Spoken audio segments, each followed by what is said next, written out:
Hello friends, myself Rasika Pagaria from Aram College. In last lecture, we were studying about the types of nationalism.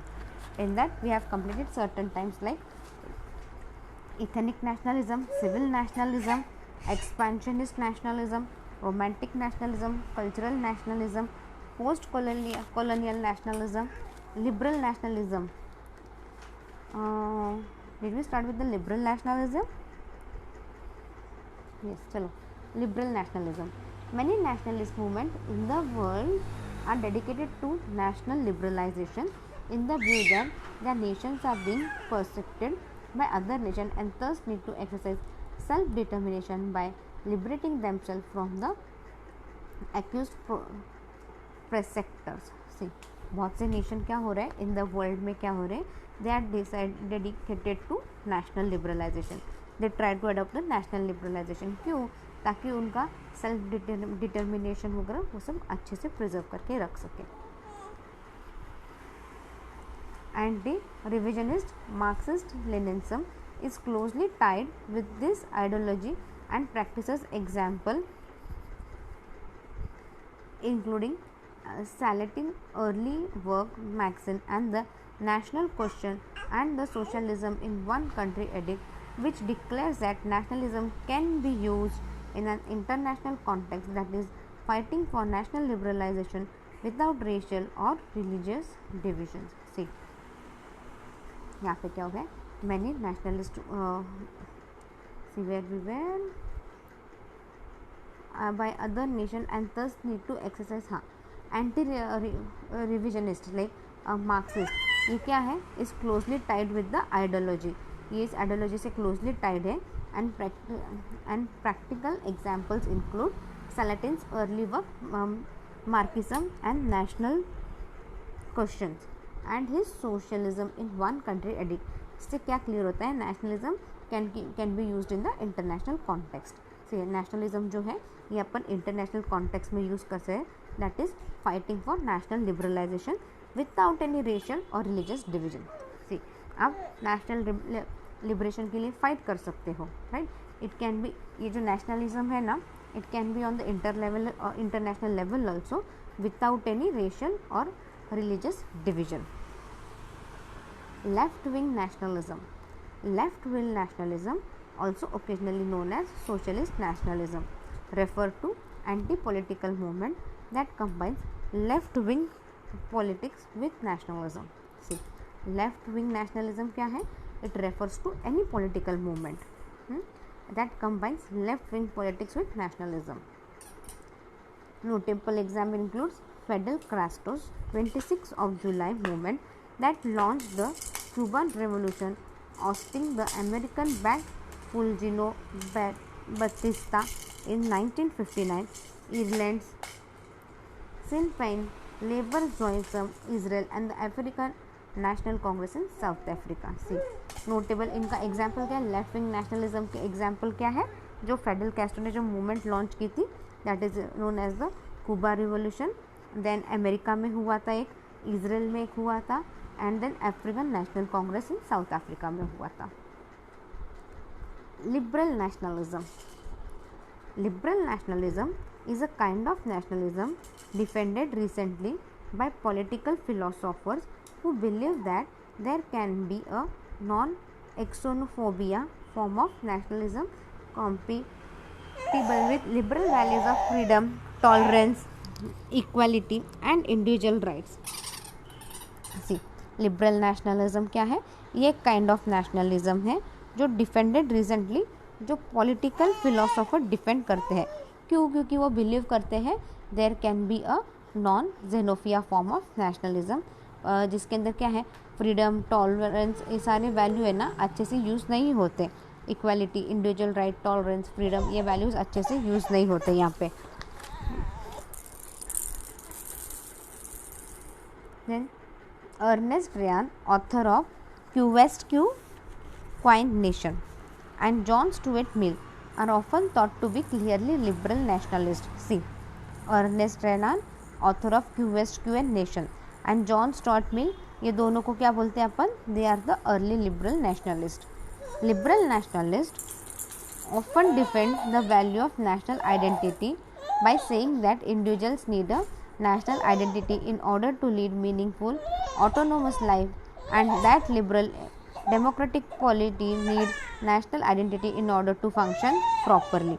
See, यहाँ पे क्या बोला है, liberal nationalist क्या है, they often defend, वो बहुत बार है ना डिफेंड करते हैं, हर किसी को आराम से रहना है, शांति से रहना है, राइट, ताकि everything goes on peacefully and smoothly. Liberal nationalists often defend the value of national identity by saying that individual need, हर किसी को एक अपनी आइडेंटिटी चाहिए ताकि वो आराम से जी सके. अपना नेशनल, अगर अपन मैं इंडियन हूँ, ये मेरी नेशनलिटी है, तो मैं क्या हूँ, मैं इंडिया में एकदम शांति से जी सकती हूँ. जो इंडियन सिटीज़न है उनके जो भी राइट्स है, ड्यूटीज़ है, even I can fulfil that, right. So it is nothing that a liberal nationalism. Then national conservatism. National conservatism is a political term used primarily in Europe to describe a variant of conservatism which concentrate more on national interest than standard conservatism, while not being nationalist or a far right approval. See, national conservatism क्या है? It is a political term that is used in Europe. किसके लिए describe करते हैं? For the conservatism, जिसके अंदर concentrate, जिसके ऊपर जो बहुत ज़्यादा नेशनल इंटरेस्ट के बारे में सोचते हैं और जो उसके लिए कुछ भी कर सकते हैं, उनके लिए ये टर्म यूज़ किया है. Many national conservatives are social conservatives. See, जो बहुत ज़्यादा नेशनल कंजर्वेटिव है वो उतना सोशल कंजर्वेटिव भी है. In favour of limiting immigrations and in Europe, see, in favor of limiting immigrations and in Europe they usually are sorry, and in Europe they usually are Eurosceptic. National conservatism is related to social conservatism and as such may be heavily oriented towards the traditional family and social stability. See, they are usually Eurosceptic. National conservatives क्या है? It is related to social conservatism and they are heavily oriented towards the national traditional family and social stability. Then next is the religious nationalism. Religious nationalism is the relationship of nationalism to a particular religious belief, church or affiliation. See, the name itself, it is very clear. Religious nationalism क्या है? It is the relationship of nationalism.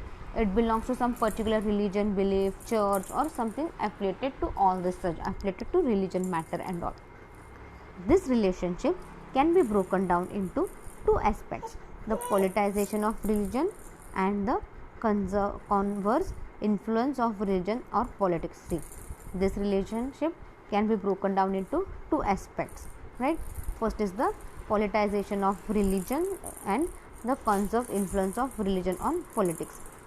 In the former aspect, a shared religion can be seen to contribute a sense of national unity, a common bond among the citizens of the nation. See, in the former aspect क्या है? The religion can be contributed to a sense of national unity, एक common bond देता है कि बाबा हम ये country को belong करते हैं बोल के. Another political aspect of religion in the support of national identity similar to the shared ethnicity, language or culture. See, another political aspect क्या है of religion क्या है? It is the national identity which is similar to shared ethnicity, language or culture. The influence of religion on politics is more ideological, where current interpretations of religious ideas inspires political activism and action. For example, laws are passed to foster stricter religious adherences. See, the influence of religion on politics क्या है? ये बहुत ज़्यादा ideological है, जहाँ पे current अपन interpret करते हैं रिलीजियस आइडिया के बारे में, तो उसके अंदर क्या है? पॉलिटिक्स भी आ जाता है, उसके रिलेटेड एक्शंस भी आ जाते हैं. तो क्या है? कुछ लॉ पास किए हैं जो सिर्फ स्ट्रिक्टली फॉर रिलीजन है. Then next is the pan nationalism. Pan nationalism is usually an ethnic and cultural nationalism. See, pan nationalism क्या है? It is usually an ethnic and cultural nationalism, but the nation is itself a clutter of related ethnic groups and culture such as slavery people. See, pan nationalism क्या है? ये ethnic and cultural nationalism है, but ये nation itself क्या है? It is related to ethnic group and culture such as Slavic people. Occasionally, pan nationalism is applied to monoethnic nationalism. See, pan nationalism किसके लिए is applied to monoethnic nationalism when the national group is dispersed over a wide area and several states as in pan Germanism. See, जब कहाँ पे ये national group क्या है? It is dispersed over a wide area और बहुत से several कुछ states है as in pan Germanism, German में है ये. Diaspora nationalism. Diaspora nationalism, or as Benedict Anderson terms it, long distance nationalism. See, diaspora nationalism क्या है? Generally refer to nationalist feeling among a diaspora such as the Irish in the United States, Jews around the world after the expulsion from Judaism. अच्छा इतना पढ़ते हैं पहले. See, diaspora nationalism क्या है? It refers to the nationalist feeling. ये एक nationalist feeling है among a diaspora such as the Irish in the, ये कहाँ पे दिखता है आपको? It is in the Irish in the USA, sorry in United States. Jews around the world, जब Jews around the world ख़त्म हो गए from Judaism, the Lebanese in the American and Africa, और the Armenians in Europe and the United States आ गए. Anderson states that this sort of nationalism act as phantom bedrock. See, ये type का nationalism क्या है? It act as a phantom bedrock for people who want to experience a national connection but who do not actually want to leave their diaspora community. See, ये उन लोगों के लिए जिन लोगों को एक्सपीरियंस करना रहता है नेशनल कनेक्शन, जहाँ पे लोगों को लाइक प्रॉपर कनेक्शन, अच्छे नेशनल, वो नेशन से कनेक्टेड रहना चाहिए, but actually they don't want to live their disposal community, but उधर की जो कम्युनिटी है वो उनको नहीं चाहिए, but they want the nation to be their part. The essential difference between pan nationalism and diaspora nationalism is that members of the diaspora by definition are no longer resident in their national or ethnic homeland. See, the essential difference क्या है between pan nationalism and diaspora nationalism is that the members of a diaspora by definition ये क्या है, resident in their nationalism or ethnic homeland. Traditionally, diaspora refer to a dispersal of people from a homeland due to a catastrophic disruption such as war, feminine etcetera. यहाँ पे क्या है, लोग अपने homeland से, अपने घर से दूर हो जाते. क्यों होते हैं दूर? बिकॉज ऑफ द फेमाइन या फिर वॉर के लिए उनको जाना पड़ता है, तो क्या है, वो घर वालों से दूर हो जाते हैं. New network, new routes form along the routes travelled by diasporic people. See, new networks, new routes form the route traveled by diasporic people who are connected by a shared desire to return home. तो क्या है, नए नए root connect करते हैं. नए नए root से क्या होता है, ये जो पीपल है they are connected to a shared desire to, ताकि वो नए नए रूट कनेक्ट होंगे तो क्या होगा, ताकि वो अपने घर तक पहुंच जाएंगे. उनको नया रास्ता खोजना पड़ता है घर जाने के लिए, क्योंकि वॉर में क्या है, कौन किधर जाता है, क्या चला जाता है, पता नहीं चलता. जो बचे हुए लोग रहते हैं उनको घर जाना रहता है, तो घर जाने के उनके लिए उनका रास्ता ढूंढना पड़ता है उनको उनका. तो उसमें उस तब क्या होता है, नए नए रूट्स एक्सप्लोर भी हो जाते हैं. In reality the desire to return may be aesthetic, that is end time orientation.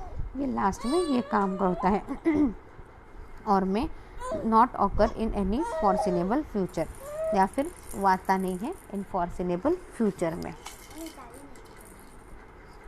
But the longing for the lost homeland and the sense of difference from circumvented culture in which diasporic people live become an identity up to unto itself. See, it may not be unforeseeable future, but क्या होता है कभी कभी वो लोग homeland से भी अलग हो जाते हैं और फिर अलग कल्चर में उनको रहना रहता है।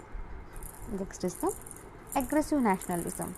The late 19th century and early 20th century brought growing rivalry for trade, industry, military and naval supremacy, for alliance and for colonial in the great imperialistic scramble. See, the late 19th century और 20th century में क्या हो गया, rivalries बढ़ गई।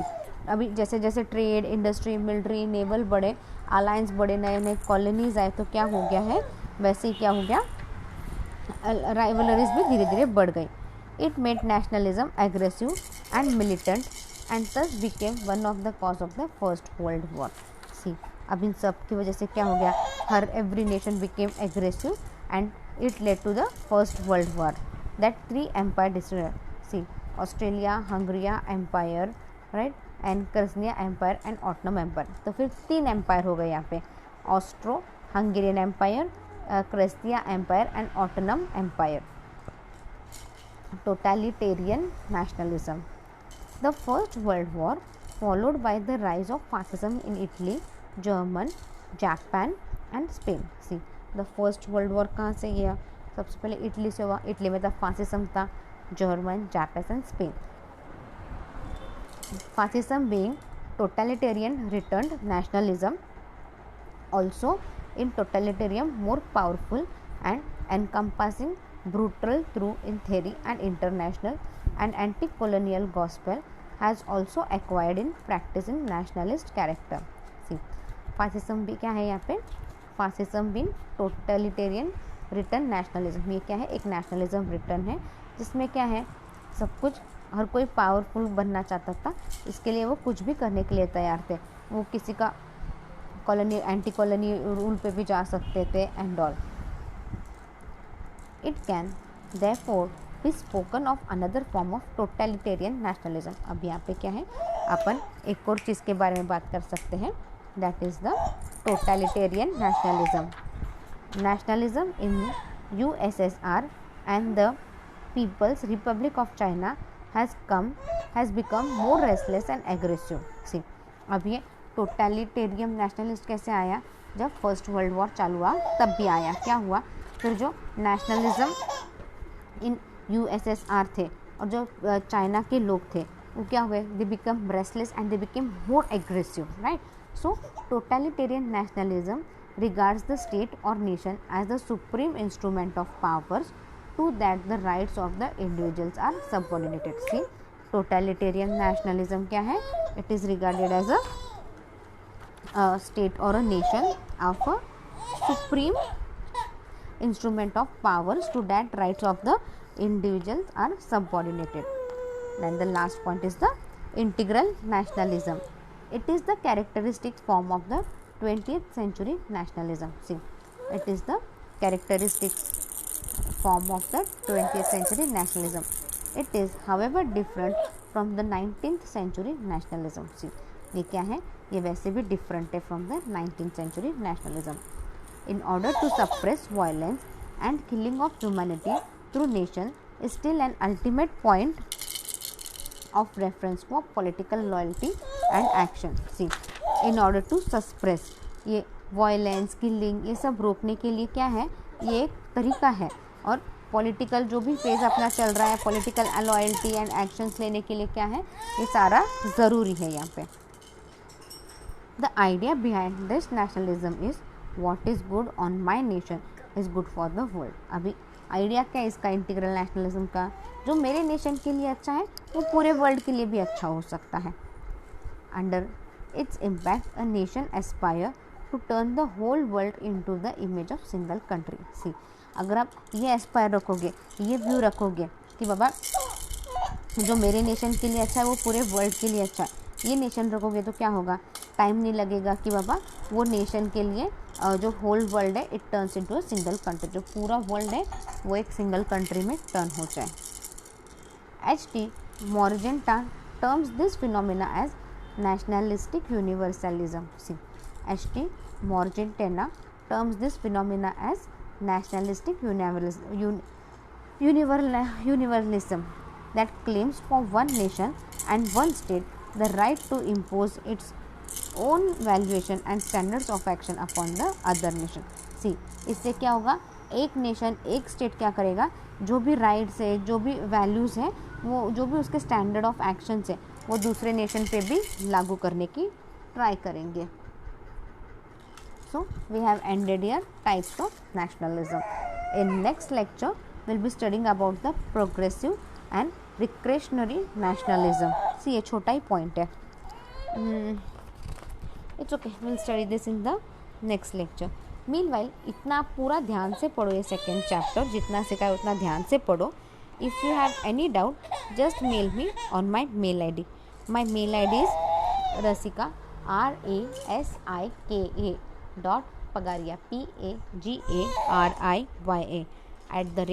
@araham.edu.in.